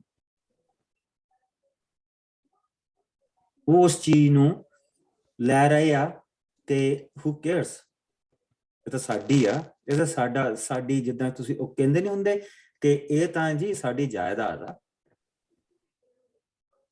ਜੋ ਪ੍ਰਭੂ ਨੂੰ ਜਾਣਦੇ ਨਹੀਂ ਸੀ, ਇੱਕ ਸਮੇਂ ਤੱਕ ਪ੍ਰਭੂ ਨੇ ਸਾਰੀਆਂ ਚੀਜ਼ਾਂ ਨੂੰ ਐਕਸੈਪਟ ਕੀਤਾ। ਜੇ ਏਲੀ ਦੀ ਉਮਰ ਆਲਮੋਸਟ 98 ਸਾਲ ਦੀ ਇੱਥੇ ਹੋਈ ਹੋਆ, 97-98 ਸਾਲ ਦਾ, ਔਰ ਉਹਦੇ ਬੱਚੇ ਜਿਹੜੇ ਉਹਦੇ ਬੇਟੇ ਆ ਉਹ ਵੀ ਕਮ ਸੇ ਕਮ 60s ਦੇ ਲਾਗੇ ਛਾਗੇ ਹੋਣਗੇ, ਪਰ ਉਹਨਾਂ ਨੂੰ ਕੋਈ ਐਸੀ ਪਰਵਾਹ ਨਹੀਂ। ਸੋ ਉਹਨਾਂ ਨੇ ਉਹ ਪਵਿੱਤਰ ਕੰਮ ਵੀ ਸੈਮੂਅਲ ਨੂੰ ਛੱਡ ਦਿੱਤਾ ਕਿ ਸੈਮੂਅਲ ਕਰੇਗਾ, ਕਿਉਂਕਿ ਉਹਨਾਂ ਨੇ ਉਸ ਜਗ੍ਹਾ ਨੂੰ ਆ ਕੇ ਮੱਲਿਆ ਹੀ ਨਹੀਂ। ਫਿਰ ਪ੍ਰਭੂ ਨੇ ਆਪਣਾ ਕੰਮ ਤਾਂ ਲੈਣਾ ਸੀ ਨਾ। ਸੋ ਪ੍ਰਭੂ ਸੈਮੂਅਲ ਨੂੰ ਸਾਰੀ ਟ੍ਰੇਨਿੰਗ ਦੇ ਰਿਹਾ। ਅਜੀਬ ਚੀਜ਼ ਇਹ ਆ ਕਿ ਉਹ ਜਿਹੜੀ ਪਵਿੱਤਰ ਜਗ੍ਹਾ ਆ, ਪ੍ਰਭੂ ਨੇ ਉੱਥੇ ਸੌਣ ਦਾ ਵੀ ਉਸਨੂੰ ਅਧਿਕਾਰ ਦਿੱਤਾ। ਦੀਵਿਆਂ ਨੂੰ, ਜਿਹੜੀ ਰਾਤ ਦੇ ਵਿੱਚ ਦੀਵੇ ਜਿਹੜਾ ਬੁਝਦਾ ਨਹੀਂ ਸੀ, ਉਹਦੇ ਵਿੱਚ ਜਿਹੜਾ ਤੇਲ ਪਾਉਣਾ ਵੀ ਸੀਗਾ, ਉਹ ਉਸਦੀ ਜ਼ਿੰਮੇਵਾਰੀ ਸੀ। ਉਹ ਜਿਹੜਾ ਤੇਲ ਉੱਥੇ ਪਾਇਆ ਜਾਂਦਾ ਸੀਗਾ ਦੀਵਿਆਂ ਦੇ ਵਿੱਚ, ਦੀਵੇ ਬੁਝਦੇ ਨਹੀਂ ਸੀ, ਦੀਵਾ ਜਗਦਾ ਰਹਿੰਦਾ ਸੀ, ਔਰ ਉਹਦੀ ਜ਼ਿੰਮੇਵਾਰੀ ਵੀ ਪ੍ਰਭੂ ਨੇ ਸੈਮੂਅਲ ਨੂੰ ਦੇ ਦਿੱਤੀ ਸੀ। ਕਹਿ ਕੇ ਨਹੀਂ ਦਿੱਤੀ, ਇੱਕ ਬੜੇ ਵੱਖਰੇ ਢੰਗ ਦੇ ਨਾਲ ਦਿੱਤੀ। ਉਸਨੇ ਉਹ ਬੰਦੇ ਹੀ ਬਾਹਰ ਕੱਢ ਦਿੱਤੇ, ਉਹਨਾਂ ਦਾ ਧਿਆਨ ਹੀ ਦੂਜੇ ਪਾਸੇ ਲਾਤਾ ਕਿ ਉਹਨਾਂ ਦਾ ਪ੍ਰਭੂ ਦੇ ਤੰਬੂ ਦੇ ਲਈ ਕੋਈ ਧਿਆਨ ਹੀ ਹੈ ਨਹੀਂ। ਉਸਦੀ ਪਵਿੱਤਰਤਾ ਦਾ ਕੋਈ ਮੁੱਲ ਹੀ ਨਹੀਂ। ਆਪਣੇ ਕਬੀਲੇ ਦਾ ਜੋ ਪ੍ਰਭੂ ਨੇ ਐਡਾ ਵੱਡਾ ਮਾਣ ਬਖਸ਼ਿਆ, ਉਹਨਾਂ ਨੂੰ ਉਸਦੇ ਨਾਲ ਕੁਝ ਨਹੀਂ ਕਰ। ਔਰ ਪ੍ਰਭੂ ਹੌਲੀ ਹੌਲੀ ਸੈਮੂਅਲ ਨੂੰ ਉੱਥੇ ਲਈ ਆਉਂਦਾ। ਔਰ ਅਸੀਂ ਆਲਰੇਡੀ ਦੇਖਦੇ ਪਏ ਹਾਂ ਕਿ ਲੋਕਾਂ ਦੇ ਦਿਲ ਵੀ ਸੈਮੂਅਲ ਵੱਲ ਜਾਈ ਜਾਂਦੇ। ਉਹ ਲੋਕਾਂ ਦੀ ਨਜ਼ਰ ਦੇ ਵਿੱਚ ਵੀ ਪ੍ਰਭੂ ਦਾ ਬੰਦਾ ਬਣ ਕੇ ਉੱਠ ਰਿਹਾ। ਔਰ ਦੂਸਰੇ ਪਾਸੇ ਅਸੀਂ ਇਹ ਦੇਖਦੇ ਪਏ ਹਾਂ ਕਿ ਪ੍ਰਭੂ ਵੀ ਉਸ ਨੂੰ ਆਰਕ ਆਫ ਕਵਨੈਂਟ ਦੇ ਲਾਗੇ ਲੈ ਕੇ ਆ ਰਿਹਾ, ਉਹ ਐਫਰਾਇਮ ਦੇ ਕਬੀਲੇ ਦੇ ਵਿੱਚੋਂ। ਔਰ ਜਿੱਥੇ ਉਹ ਜਿਹੜੀ ਜਗ੍ਹਾ ਸੀਗੀ, ਉਹ ਸਭ ਤੋਂ ਜਿਹੜਾ ਵੱਡਾ ਪੁੱਤਰ ਸੀਗਾ ਦੂਸਰੇ ਦਾ, ਲੇਵੀ ਦਾ ਜਿਹੜਾ ਸਭ ਤੋਂ ਵੱਡਾ ਪੁੱਤਰ ਸੀਗਾ, ਜਿਸ ਦੇ ਵਿੱਚੋਂ ਜਿਹਦੇ ਖਾਨਦਾਨ ਜਿਸ ਦੇ ਖਾਨਦਾਨ ਦੇ ਵਿੱਚੋਂ, ਕੁਣਵੇ ਦੇ ਵਿੱਚੋਂ ਮੂਸਾ ਪੈਦਾ ਹੋਇਆ ਸੀ ਤੇ ਹਾਰੂਨ ਪੈਦਾ ਹੋਏ ਸੀ। ਉਹ ਸਿਰਫ ਤੇ ਸਿਰਫ ਉਸ ਖਾਨਦਾਨ ਦੀ ਜ਼ਿੰਮੇਵਾਰੀ ਲੱਗੀ ਸੀ। ਦੀਵੇ ਵਿੱਚ ਤੇਲ ਸਿਰਫ ਉਹ ਹੀ ਪਾਉਂਦੇ ਸੀ। ਕਹਾਤੀ ਕਬੀਲੇ ਦੇ ਜਿਹੜੇ ਸੀਗੇ, ਉਹ ਦੀਵੇ ਵਿੱਚ ਤੇਲ ਪਾਉਂਦੇ ਸੀ। ਈਵਨ ਜਿਹੜੇ ਦੂਜੇ ਪੁਰਖ ਸੀ, ਅੰਦਰ ਵੀ ਨਹੀਂ ਜਾ ਸਕਦੇ ਸੀ। ਉਹਨਾਂ ਦੀ ਜੌਬ, ਜਿਹੜੇ ਬਾਕੀ ਦੇ ਉਸਦੇ 2 ਪੁੱਤਰ ਹੋਰ ਸੀ, ਉਹਨਾਂ ਨੂੰ ਟੈਂਟ ਦਾ ਸੰਭਾਲਣਾ, ਇੱਕ ਦੀ ਸਾਰੀ ਜ਼ਿੰਮੇਵਾਰੀ, ਕਿ ਜਿੱਦਾਂ ਜਿੱਦਾਂ ਪਰਦਾ ਪੁਰਾਣਾ ਹੋਈ ਜਾਂਦਾ ਸੀ, ਉਸ ਪਰਦੇ ਨੂੰ ਲਾ ਕੇ ਉਹਨਾਂ ਨੇ ਨਵੇਂ ਕਰੀ ਜਾਣਾ। ਉਹਨਾਂ ਦਾ ਉਹ ਸਾਰੀ ਬਾਹਰਲੀ ਜਿਹੜੀ ਜ਼ਿੰਮੇਵਾਰੀ ਸੀਗੀ, ਉਹ ਉਹਨਾਂ ਦੀ ਸੀ। ਕਹਾਤੀ ਦਾ ਕਬੀਲਾ ਜਿਹੜਾ ਸੀਗਾ, ਕਹਾਤੀ ਦਾ ਜਿਹੜਾ ਖਾਨਦਾਨ ਸੀ, ਘਰਾਨਾ ਸੀ, ਜਿਸ ਦੇ ਵਿੱਚੋਂ ਮੂਸਾ ਪੈਦਾ ਹੋਇਆ ਸੀ, ਸਿਰਫ ਉਹਨਾਂ ਦੀ ਜ਼ਿੰਮੇਵਾਰੀ ਸੀ। ਉਹ ਕਹਾਤੀ ਦਾ ਜਿਹੜਾ ਖਾਨਦਾਨ ਸੀ, ਹੁਣ ਬਾਹਰ ਹੋ ਗਿਆ। ਇਹ ਆਵਾਜ਼ ਜੋ ਏਲੀ ਨੂੰ ਮਿਲਦੀ ਹੁੰਦੀ ਸੀ ਇੱਕ ਸਮੇਂ, ਉਹ ਹੁਣ ਸੈਮੂਅਲ ਦੇ ਉੱਤੇ ਪ੍ਰਗਟ ਹੋਣ ਲੱਗ ਪਈ। ਸੋ ਪ੍ਰਭੂ ਨੇ ਠੀਕ ਸਮੇਂ ਤੇ, ਜਿਸ ਵੇਲੇ ਉਸਨੇ ਇਹਨਾਂ ਨੂੰ ਹਟਾਉਣਾ ਤੇ ਉਹਨੂੰ ਲੈ ਕੇ ਅੱਗੇ ਆਉਣਾ, ਪ੍ਰਭੂ ਨੇ ਉਸਨੂੰ ਆਵਾਜ਼ ਦਿੱਤੀ। ਔਰ ਪ੍ਰਭੂ ਅਗਰ ਚਾਹੁੰਦਾ ਤੇ ਉਹ ਕਹਿ ਸਕਦਾ ਸੀਗਾ ਕਿ ਸੈਮੂਅਲ, ਮੈਂ ਪ੍ਰਭੂ ਪਰਮੇਸ਼ਵਰ ਜੋ ਅਬਰਾਹਮ, ਇਸਹਾਕ ਤੇ ਯਾਕੂਬ ਦਾ ਪਰਮੇਸ਼ਵਰ, ਮੈਂ ਤੇਰੇ ਨਾਲ ਗੱਲ ਕਰਦਾ। ਲੇਕਿਨ ਉਹਦਾ ਵੀ ਇੱਕ ਪ੍ਰਭੂ ਨੇ ਟੈਸਟ ਰੱਖਿਆ ਕਿ ਇਹਦੇ ਦਿਮਾਗ ਤੇ ਤਾਂ ਨਹੀਂ ਕਿਤੇ ਚੜ ਗਿਆ ਸਾਰਾ ਕੁਝ, ਕਿਤੇ ਇਹ ਵੀ ਸਲਿੱਪ ਤਾਂ ਨਹੀਂ ਹੋ ਗਿਆ। ਸੋ ਪ੍ਰਭੂ ਨੇ ਸਿਰਫ ਉਸ ਦਿਨ ਆਪਣੀ ਆਵਾਜ਼ ਮਾਰੀ। ਔਰ ਬਹੁਤ ਸਾਰੇ ਜਿਹੜੇ ਲੇਖਕ ਆ, ਉਹ ਇਹ ਦੱਸਦੇ ਕਿ ਉਹ ਆਵਾਜ਼ ਬਿਲਕੁਲ ਏਲੀ ਵਰਗੀ ਸੀ। ਜਿਸ ਦੇ ਵਿੱਚ ਪ੍ਰਭੂ ਉਹਨਾਂ ਬੋਲਿਆ, ਸੈਮੂਅਲ ਸੈਮੂਅਲ। ਉਹ ਦੌੜ ਕੇ ਏਲੀ ਦੇ ਕੋਲ ਗਿਆ, ਦੱਸ ਤੂੰ ਮੈਨੂੰ ਬੁਲਾਇਆ? ਉਸਨੇ ਕਿਹਾ, ਮੈਂ ਤਾਂ ਤੈਨੂੰ ਬੁਲਾਇਆ, ਜਾ ਜਾ ਕੇ ਸੌਂ ਜਾ। ਦੂਸਰੀ ਵਾਰੀ ਉਸਨੂੰ ਬੁਲਾਇਆ, ਸੈਮੂਅਲ ਸੈਮੂਅਲ। ਫਿਰ ਉਹ ਦੌੜਾ ਉੱਠ ਕੇ, ਤੂੰ ਮੈਨੂੰ ਬੁਲਾਇਆ? ਉਸਨੇ ਕਿਹਾ, ਮੈਂ ਤਾਂ ਨਹੀਂ ਤੈਨੂੰ ਬੁਲਾਇਆ। ਤੀਜੀ ਵਾਰੀ ਫਿਰ ਆਵਾਜ਼ ਆਈ, ਫਿਰ ਏਲੀ ਸਮਝ ਗਿਆ ਕਿ ਬਰਕਤ ਪ੍ਰਭੂ ਨੇ ਦੇ ਦਿੱਤੀ ਜਿਹਨੂੰ ਦੇਣੀ ਸੀ। ਐਟਲੀਸਟ ਉਹ ਇੱਥੇ ਤੱਕ ਉਹ ਪ੍ਰਭੂ ਦੇ ਨਾਲ ਬਣਿਆ ਰਿਹਾ। ਉਸਨੇ ਕਿਹਾ ਕਿ ਤੈਨੂੰ ਪ੍ਰਭੂ ਬੁਲਾਉਂਦਾ। ਜਦੋਂ ਤੈਨੂੰ ਮੁੜ ਕੇ ਆਵਾਜ਼ ਆਏ, ਤੂੰ ਉਸਨੂੰ ਇਹ ਜਵਾਬ ਦੇਣਾ ਕਿ ਕਹਿ, ਤੇਰਾ ਸੇਵਕ ਸੁਣਦਾ। ਸੋ ਪ੍ਰਭੂ ਨੇ ਉਸਨੂੰ ਦੱਸਿਆ ਕਿ ਕਿਸ ਤਰ੍ਹਾਂ ਜੋ ਮੈਂ ਕਰਨ ਜਾ ਰਿਹਾ ਇਹ ਬਹੁਤ ਹੀ ਖਤਰਨਾਕ। ਮੈਂ ਏਲੀ ਨੂੰ ਤੇ ਉਸਦੇ ਖਾਨਦਾਨ ਨੂੰ ਖਤਮ ਕਰਨ ਜਾ ਰਿਹਾ, ਔਰ ਜੋ ਸਜ਼ਾ ਉਸਦੀ ਬਣਦੀ ਆ ਉਸਨੂੰ ਦੇਣ ਜਾ ਰਿਹਾ। ਔਰ ਕੋਈ ਵੀ ਬਲੀ, ਕਿਸੇ ਵੀ ਕਿਸਮ ਦੀ ਬਲੀ ਜਾਂ ਭੇਂਟ ਇਸ ਨੂੰ ਚੁੱਕ ਨਹੀਂ ਸਕਦੀ। And that's the main thing. ਪਾਪ ਦੀ ਜਿਹੜੀ ਇੱਕੋ ਹੀ ਬਲੀ ਜਿਹੜੀ ਕੁਰਬਾਨ ਜਿਹੜੀ ਮਿਲੀ ਹੈ, ਪ੍ਰਭੂ ਨੇ ਇਨਸਾਨ ਨੂੰ ਦਿੱਤੀ ਹੈ, ਜਿਸ ਦੇ ਰਾਹੀਂ ਮਾਫੀ ਦਿੱਤੀ ਆ, ਉਹ ਪ੍ਰਭੂ ਯਿਸੂ ਮਸੀਹ ਹੈ। ਕਿਉਂਕਿ ਅਗਰ ਇਹਨਾਂ ਬਲੀਆਂ ਭੇਂਟਾਂ ਦੇ ਚੜਾਵਿਆਂ ਦੇ ਨਾਲ ਸਾਡੀ ਮੁਕਤੀ ਹੁੰਦੀ, ਜਾਂ ਮੰਦਿਰ ਗੁਰਦੁਆਰੇ ਚਰਚਾਂ ਦੇ ਵਿੱਚ ਇੱਟਾਂ ਲਵਾਉਣ ਦੇ ਨਾਲ, ਉੱਥੇ ਨਾਂ ਲਿਖਾਉਣ ਦੇ ਨਾਲ ਹੁੰਦੀ, ਤਾਂ ਫਿਰ ਤਾਂ ਵੱਖਰੀ ਚੀਜ਼ ਸੀ। ਫਿਰ ਤਾਂ ਏਲੀ ਨੂੰ ਕਹਿੰਦਾ ਕਿ ਇੰਨੀਆਂ ਭੇਂਟਾਂ ਚੜਾ ਤੇ ਮਾਫੀ ਮਿਲੇ। ਉਸਨੇ ਕਿਹਾ, ਹੁਣ ਏਲੀ ਜੋ ਮਰਜ਼ੀ ਕਰ ਲੈ, ਉਸਦੀ ਸਜ਼ਾ, ਉਸਦੇ ਦਿਨ ਮਿੱਥੇ ਗਏ, ਉਸਦਾ ਸਮਾਂ ਮਿੱਥੇ ਆ ਗਿਆ। ਸੋ ਹੁਣ ਕਿੱਦਾਂ ਜਾ ਕੇ ਉਹ ਦੱਸੇ? ਕਿੱਦਾਂ ਜਾ ਕੇ ਦੱਸੇ? ਸੋ ਉਹ ਏਲੀ ਤੋਂ ਡਰਦਾ ਪਿਆ। ਸੋ ਆਓ ਅਸੀਂ ਇਸ ਚੈਪਟਰ ਦੇ ਐਂਡ ਤੱਕ ਪਹੁੰਚੇ। ਸੈਮੂਅਲ ਅਗਲੇ ਦਿਨ ਚੜ੍ਹਨ ਤੱਕ ਬਿਸਤਰੇ ਵਿੱਚ ਰਿਹਾ ਅਤੇ ਫਿਰ ਪ੍ਰਭੂ ਦੇ ਘਰ ਦਾ ਬੂਹਾ ਖੋਲਣ ਦੇ ਲਈ ਉੱਠਿਆ। ਸੈਮੂਅਲ ਆਪਣੇ ਦਰਸ਼ਨ ਬਾਰੇ ਏਲੀ ਨੂੰ ਦੱਸਣ ਤੋਂ ਡਰ ਗਿਆ ਸੀ, ਪਰ ਏਲੀ ਨੇ ਸੈਮੂਅਲ ਨੂੰ ਸੱਦ ਕੇ ਕਿਹਾ, ਸੈਮੂਅਲ ਮੇਰੇ ਪੁੱਤਰ। ਸੈਮੂਅਲ ਨੇ ਉੱਤਰ ਦਿੱਤਾ, ਮੈਂ ਹਾਜ਼ਰ ਹਾਂ ਸ਼੍ਰੀਮਾਨ ਜੀ। ਏਲੀ ਨੇ ਸੈਮੂਅਲ ਤੋਂ ਪੁੱਛਿਆ, ਪ੍ਰਭੂ ਨੇ ਤੈਨੂੰ ਕੀ ਦੱਸਿਆ ਹੈ? ਤੂੰ ਮੇਰੇ ਤੋਂ ਕੁਝ ਲੁਕਾਈ ਨਾ। ਜੇਕਰ ਤੂੰ ਮੇਰੇ ਤੋਂ ਕੁਝ ਲੁਕਾਵੇਂਗਾ ਤਾਂ ਪਰਮੇਸ਼ਰ ਤੈਨੂੰ ਇਸ ਤੋਂ ਵੀ ਦੂਣੀ ਸਜ਼ਾ ਦੇਵੇ। ਜੋ ਕੁਝ ਪ੍ਰਭੂ ਨੇ ਤੈਨੂੰ ਦੱਸਿਆ ਹੈ। ਸੋ ਸੈਮੂਅਲ ਨੇ ਏਲੀ ਨੂੰ ਉਹ ਸਭ ਕੁਝ ਦੱਸ ਦਿੱਤਾ ਅਤੇ ਉਸ ਤੋਂ ਕੁਝ ਨਾ ਲੁਕਾਇਆ। ਏਲੀ ਨੇ ਸਭ ਕੁਝ ਸੁਣ ਕੇ ਕਿਹਾ, ਉਹ ਪ੍ਰਭੂ ਹੈ, ਉਹ ਜੋ ਚੰਗਾ ਸਮਝੇ ਕਰੇ।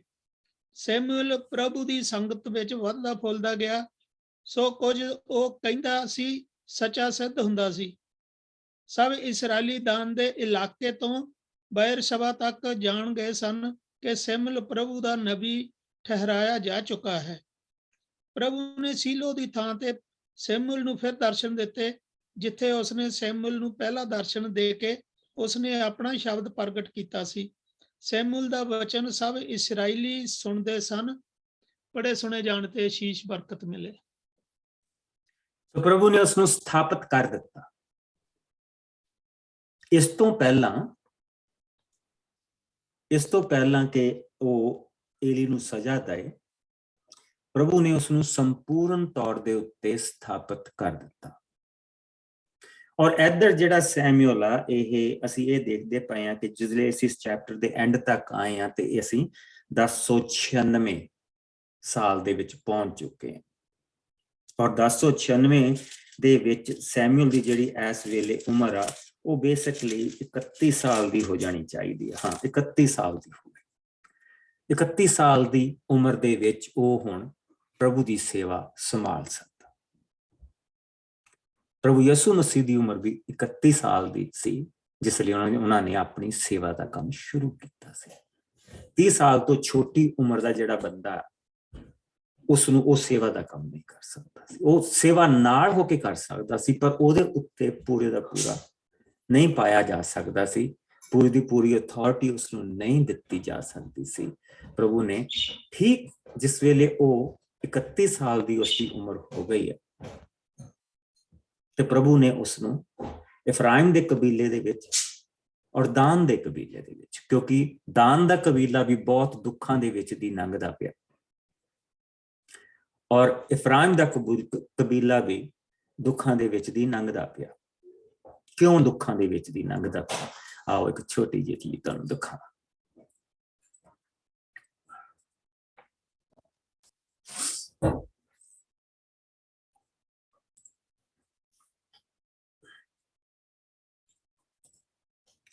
ਸੋ ਅਸੀਂ ਇਸ ਵੇਲੇ ਸੈਮੂਅਲ ਦੀ ਉਮਰ 31 ਸਾਲ ਦੀ ਹੋ ਚੁੱਕੀ ਹੈ ਔਰ ਸੈਮਸਨ ਦੀ ਉਮਰ 32 ਸਾਲ ਦੀ ਹੋ ਚੁੱਕੀ ਹੈ।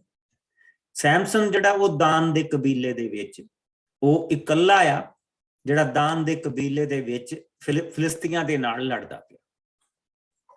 ਸੋ ਪ੍ਰਭੂ ਉਸ ਦੇ ਰਾਹੀਂ ਪ੍ਰਭੂ ਨੇ ਜਿਹੜਾ ਕੰਮ ਸ਼ੁਰੂ ਕੀਤਾ ਫਿਲਿਸਤੀਆਂ ਨੂੰ ਜਿਹੜਾ ਦਬਾਉਣ ਦਾ ਕੰਮ ਸ਼ੁਰੂ ਕੀਤਾ ਉਹ ਉਸਨੇ ਉਹ ਇਧਰਲੇ ਪਾਸੇ ਉਹ ਸੰਭਾਲਦਾ ਪਿਆ। ਲੇਕਿਨ ਇਹ ਲੋਕ ਬਹੁਤ ਦੁਖੀ ਆ, ਕਿਸੇ ਨਬੀ ਨੂੰ ਲੱਭਦੇ ਪਏ।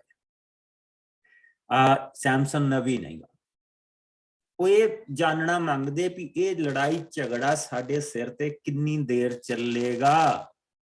ਸੋ ਇਹ ਇਫਰਾਇਮ ਦਾ ਇਲਾਕਾ ਆ ਔਰ ਇਫਰਾਇਮ ਦੇ ਇਲਾਕੇ ਦੇ ਵਿੱਚ ਜਿੱਥੇ ਸ਼ਾਇਲੋ ਇਸ ਜਗ੍ਹਾ ਦੇ ਉੱਤੇ ਜਿੱਥੇ ਪ੍ਰਭੂ ਦਾ ਪਵਿੱਤਰ ਤੰਬੂ ਆ ਔਰ ਪ੍ਰਭੂ ਦੇ ਪਵਿੱਤਰ ਤੰਬੂ ਔਰ ਇਹ ਆਈ ਦਾ ਇਲਾਕਾ, ਬਥਲ ਦਾ ਇਲਾਕਾ, ਇਹ ਸਾਰਾ ਜਿਹੜਾ ਇਫਰਾਇਮ ਨੂੰ ਇਲਾਕਾ ਮਿਲਿਆ। ਇਸ ਇਲਾਕੇ ਦੇ ਜਿਹੜੇ ਲੋਕ ਆ ਉਹਨਾਂ ਨੇ ਵੀ ਦੇਖ ਲਿਆ ਕਿ ਸਾਡੇ ਵਿੱਚ ਨਬੀ ਆ। ਲੇਕਿਨ ਸਿਰਫ ਇਹਨਾਂ ਨੇ ਨਹੀਂ ਦੇਖਿਆ, ਇਹਨਾਂ ਨੇ ਵੀ ਦੇਖ ਲਿਆ ਕਿ ਇੱਕ ਨਬੀ ਜਿਹੜਾ ਉਹ ਪ੍ਰਭੂ ਨੇ ਸਾਨੂੰ ਦਿੱਤਾ।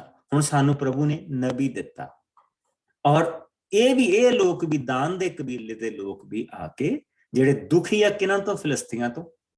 ਦੁਖੀ ਕਿਹੜੀਆਂ ਚੀਜ਼ਾਂ? ਫਿਲਿਸਤੀ ਕਿਉਂ ਅੱਗੇ ਵੱਧਦੇ ਪਏ ਆ? ਉਹਨਾਂ ਦੇ ਆਪਣੇ ਪੁੱਠੇ ਕੰਮਾਂ ਤੋਂ, ਜੋ ਪ੍ਰਭੂ ਉਹਨਾਂ ਨੂੰ ਕਹਿ ਰਿਹਾ ਕਿ ਤੁਸੀਂ ਇਹ ਕੰਮ ਬੰਦ ਕਰੋ, ਜੋ ਕਰਦੇ ਨਹੀਂ ਪਏ। ਉਹ ਸਾਰੇ ਬੁੱਤ ਪ੍ਰਸਤੀ ਦੇ ਵਿੱਚ ਲੱਗੇ ਹੋ ਆ। ਉੱਥੇ ਉਹਨਾਂ ਨੂੰ ਇਹਨਾਂ ਦੀਆਂ ਔਰਤਾਂ ਦੇ ਪਿੱਛੇ ਦੌੜੇ ਹੋ ਆ ਔਰ ਹਰ ਤਰ੍ਹਾਂ ਦਾ ਉਲਟਾ ਕੰਮ ਉਹ ਕਰ ਰਹੇ। ਸੋ ਫਿਲਿਸਤੀਆਂ ਨੇ ਇਹਨਾਂ ਨੂੰ ਤਾਂ ਚੰਗੀ ਤਰ੍ਹਾਂ ਘੇਰਾ ਪਾਇਆ, ਲੇਕਿਨ ਉਸਦੇ ਨਾਲ ਨਾਲ ਉਸਨੇ ਇਫਰਾਇਮ ਦੇ ਲੋਕਾਂ ਦੇ ਵਿੱਚ ਵੀ ਆਪਣਾ ਘੇਰਾ ਪਾਇਆ ਆ। ਉਹ ਕਿਸ ਚੀਜ਼ ਦੇ ਕਰਕੇ ਹੋਇਆ? ਉਹ ਬੇਸਿਕਲੀ ਜਿਹੜੇ ਕੁਕਰਮ, ਏਲੀ ਦੇ ਕੁਕਰਮ ਤੇ ਏਲੀ ਦੇ ਬੱਚਿਆਂ ਦੇ ਕੁਕਰਮ ਜਿਹੜੇ ਉਹਨਾਂ ਦੇ ਕਰਕੇ ਪ੍ਰਭੂ ਨੇ ਇਹਨਾਂ ਨੂੰ ਵੀ ਕਮਜ਼ੋਰ ਕੀਤਾ। ਪਰ ਹੁਣ ਪ੍ਰਭੂ ਨੇ ਇੱਕ ਨਬੀ ਉਠਾਇਆ ਜਿਸ ਦੇ ਨਾਲ ਪ੍ਰਭੂ ਨੇ ਹੁਣ ਆਪਣੀ ਬਰਕਤ ਦੇਣੀ ਆ। ਤੋ ਅਸੀਂ ਜਿਸਲੇ ਇਸ ਮੈਪ ਦੇ ਵਿੱਚ ਇਹ ਚੀਜ਼ਾਂ ਦੇਖਦੇ ਪਏ ਕਿ ਦਾਨ ਦਾ ਕਬੀਲਾ ਕਿੱਥੇ ਆ? ਉਹ ਜਿੱਥੇ ਫਿਲਿਸਤੀ ਆ, ਫਿਲਿਸਤੀ ਜਿੱਥੇ ਬਾਰ-ਬਾਰ ਅਟੈਕ ਕਰਦੇ ਪਏ। ਇਸ ਵੇਲੇ ਉਹਨਾਂ ਦੇ ਕੋਲ ਕੌਣ ਆ? ਉਹਨਾਂ ਦੇ ਕੋਲ ਇਸ ਵੇਲੇ ਸੈਮਸਨ। ਸੋ ਅਸੀਂ ਇਹ ਨਹੀਂ ਕਹਿ ਸਕਦੇ ਕਿ ਜੱਜਸ ਦੇ ਵਿੱਚ ਜਿਹੜਾ ਸਮਸੂਨ ਉਹ ਜੱਜਸ ਦੀ ਪੁਸਤਕ ਦੇ ਵਿੱਚ ਮਰ ਗਿਆ ਸੋ ਦੈਟਸ ਡਨ। ਨਹੀਂ, ਪਹਿਲੇ ਜਿਹੜੇ ਇਸ ਦੇ 12 ਚੈਪਟਰ ਆ ਜਿਹੜੇ ਪਹਿਲੇ 4 ਚੈਪਟਰ ਆ ਉਹ ਅਗਲੇ 6 ਚੈਪਟਰ ਤੱਕ ਇਹ ਬੇਸਿਕਲੀ ਫਿੱਟ ਹੁੰਦੀ ਹੈਗੀ ਆ ਜੱਜਸ ਦੇ ਥੱਲੇ, ਸੈਮਸਨ ਦੇ ਥੱਲੇ ਫਿੱਟ ਹੁੰਦੀ ਪਈ ਹੈ। ਔਰ ਜਿਸ ਲਈ ਅਸੀਂ ਉਹਨਾਂ ਦੇ ਵਿੱਚੋਂ ਦੇਖਦੇ ਹਾਂ। Let me show you the timeline. So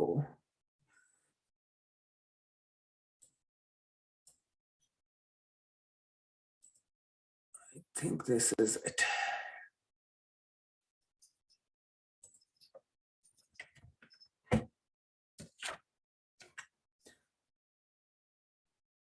ਸੋ ਜਿਸ ਲਈ ਅਸੀਂ ਟਾਈਮ ਲਾਈਨ ਦੇਖਦੇ ਪਏ ਹਾਂ ਤਾਂ ਅਸੀਂ ਇਹ ਦੇਖਦੇ ਪਏ ਹਾਂ ਕਿ ਇੱਥੇ ਜਿਹੜਾ ਜਿਹੜਾ ਜੈਫਤ ਆ ਉਸਨੂੰ ਅਸੀਂ ਇਸ ਇਲਾਕੇ ਦੇ ਵਿੱਚ ਦੇਖਦੇ ਪਏ, ਯਹੂਦਾ ਦੇ ਇਲਾਕੇ ਦੇ ਵਿੱਚ ਉਹ ਚੱਲਦਾ ਪਿਆ। ਔਰ ਇਧਰੋਂ ਅਸੀਂ ਇਹਨਾਂ ਸਾਰਿਆਂ ਨੂੰ ਦੇਖਦੇ ਪਏ। ਇੱਥੇ ਅਸੀਂ 1118 ਤੋਂ ਲੈ ਕੇ ਦੂਸਰਾ ਪਾਸੇ 1078 ਤੱਕ 40 ਸਾਲ ਸੈਮੂਅਲ ਦੇ ਉਹਦੇ ਦੇਖਦੇ ਪਏ ਆ।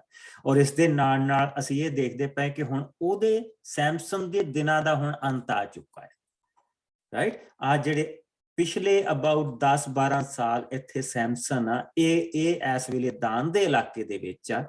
ਔਰ ਪ੍ਰਭੂ ਨੇ ਇੱਥੋਂ ਜਿਹੜਾ ਸੀਗਾ ਉਹ ਸੈਮੂਅਲ ਦੇ ਨਾਲ ਆਪਣਾ ਕੰਮ ਸ਼ੁਰੂ ਕਰ ਦਿੱਤਾ।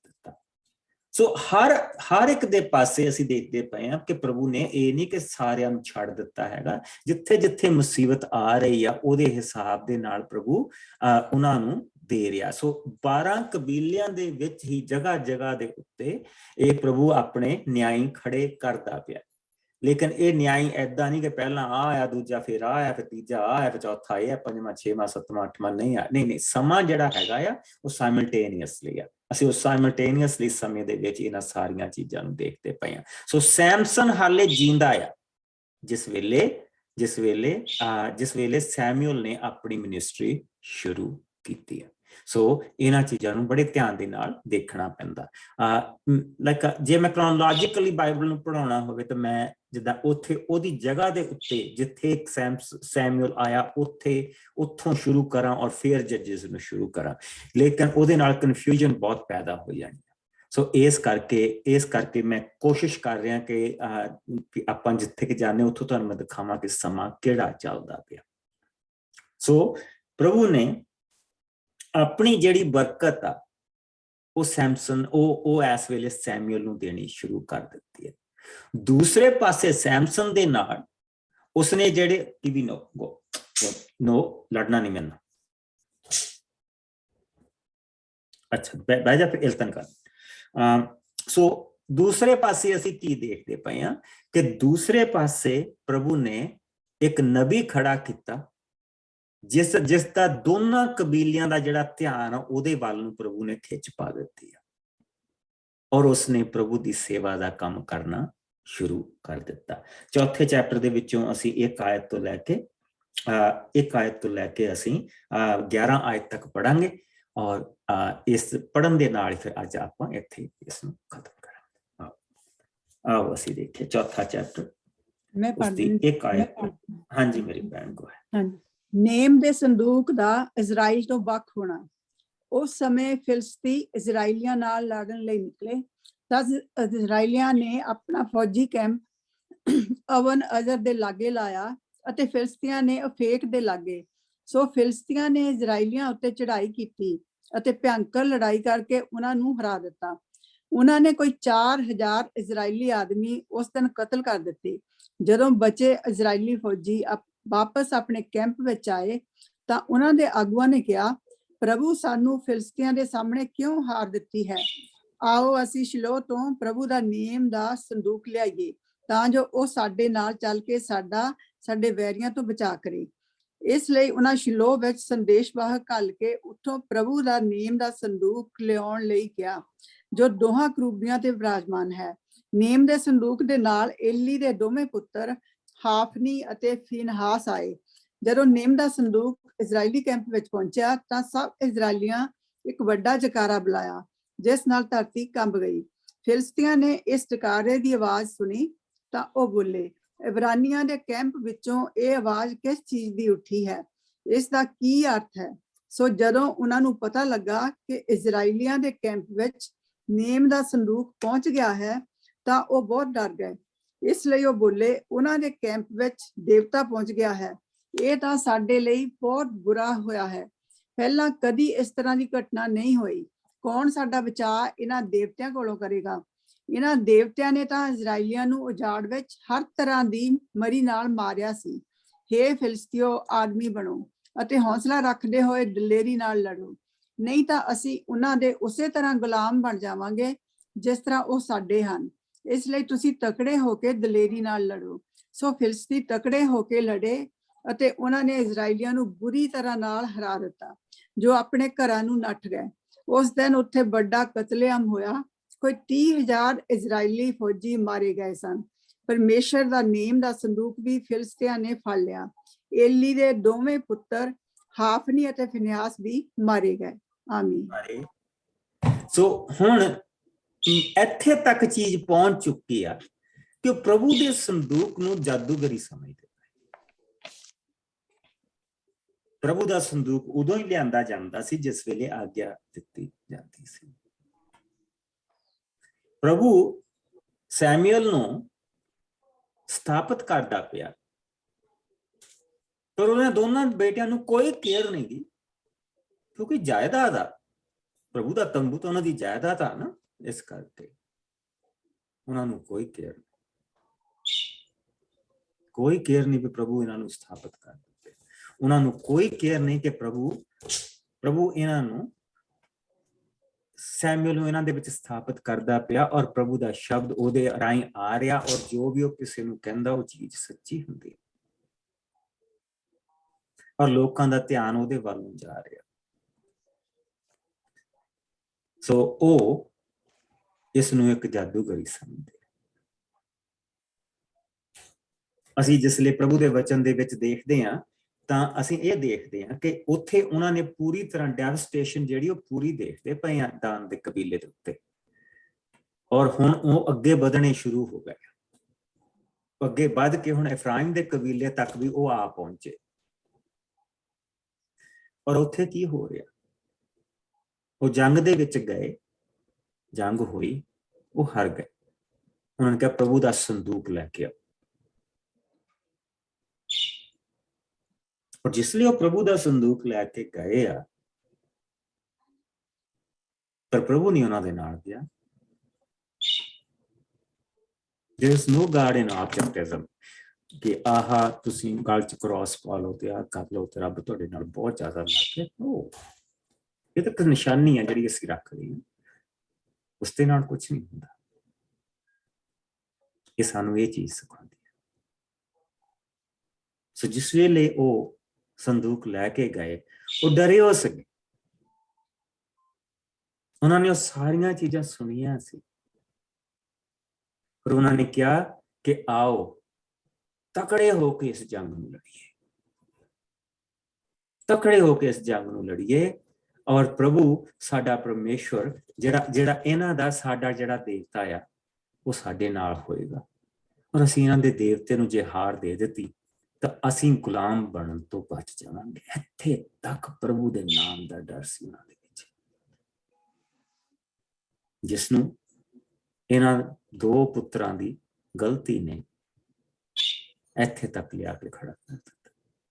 ਉਹਨਾਂ ਨੇ ਪ੍ਰਭੂ ਦਾ ਇੰਤਜ਼ਾਰ ਨਹੀਂ ਕੀਤਾ, ਔਰ ਫਟਾਫਟ ਆਰਕ ਨੂੰ ਲੈ ਕੇ ਉੱਥੇ ਦੌੜੇ, ਪ੍ਰਭੂ ਦੇ ਸੰਦੂਕ ਨੂੰ ਲੈ ਕੇ ਦੌੜੇ, ਔਰ ਹਾਰ ਗਏ ਔਰ ਮਾਰੇ ਗਏ।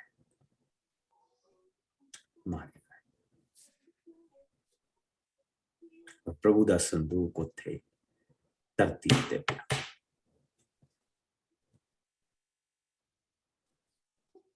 ਟੈਸਟਾਮੈਂਟ ਇਹ ਚੀਜ਼ ਦੇਖਣਾ, ਕਿੱਥੇ ਤੱਕ ਇਹਨਾਂ ਨੇ ਪ੍ਰਭੂ ਦੇ ਨਾਮ ਦੀ ਬੇਇੱਜ਼ਤੀ ਕੀਤੀ, ਲੇਵੀ ਦੇ ਕਬੀਲੇ। ਇਸ ਕਰਕੇ ਪ੍ਰਭੂ ਨੇ ਆਪਣੀ ਬਰਕਤ ਇਹਨਾਂ ਤੋਂ ਖੋਈ। ਔਰ ਪ੍ਰਭੂ ਸਾਨੂੰ ਇਹ ਪਾਪ ਕਰਨ ਤੋਂ ਬਚਾਏ। ਖਾਸ ਕਰਕੇ ਅਸੀਂ ਜਿਹੜੇ ਪਾਸਵਾਨ ਲੋਕ, ਸਾਡੇ ਤੇ ਪ੍ਰਭੂ ਰਹਿਮ ਕਰੇ ਕਿ ਅਸੀਂ ਪ੍ਰਭੂ ਦੇ ਨਾਮ ਨੂੰ ਨਿੰਦਾ ਨਾ ਦਈਏ।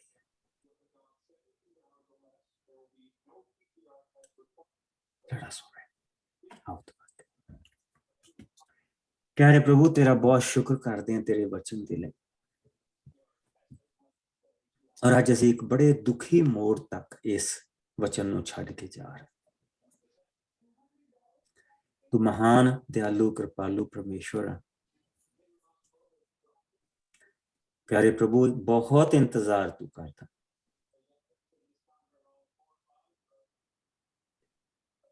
ਇਨਸਾਨ ਦੇ ਮੁੜਨ ਦੀ, ਪਰ ਇਨਸਾਨ ਪ੍ਰਭੂ ਜੀ ਪਾਪ ਨੂੰ ਬਹੁਤ ਪਿਆਰ ਕਰਦਾ।